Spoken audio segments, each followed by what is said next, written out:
And welcome back to another episode of Yes, That Happened, the newest segment on the TNT talk show. Today we are talking about the Battle of Saratoga, one of the key battles in the American Revolution. We hired a special guest to get first-hand, yes, you heard that right, information on the two battles. Actually, he should be here any second now. Yes, I am back. Here's that special guest, Toby. He's just returned from the battle and is here to tell us all about it. Welcome, Toby. Since you only witnessed the battles themselves, we can give some context and additional info. So the cause for the battles was the American Revolution. The American Revolution was a period of time in the early development of America when it was trying to be free of the British. The battles of Saratoga in particular were important American victories.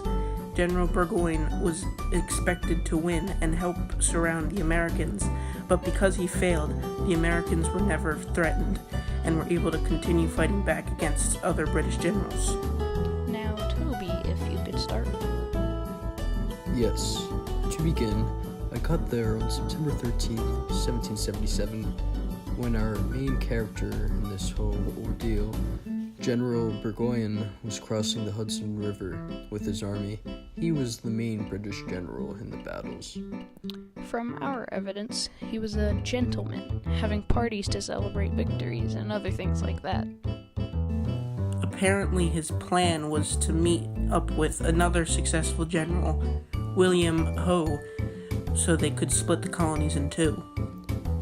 While clearly he failed in his main mission, he did succeed in capturing Fort Ticonderoga, though he struggled to get much further than that, as the Continentals, led by Horatio Gates, fought them back when they tried to proceed, and also killed their supply groups.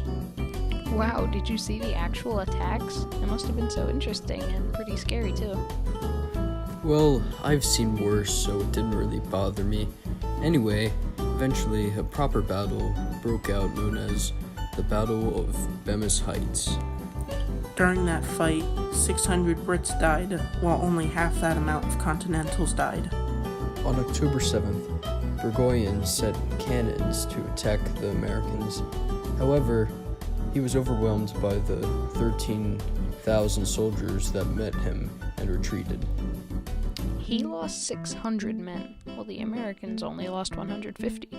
This was the last time I saw Burgoyne fight, as then he surrendered and walked back to shore to sail back to Britain. That's when I left.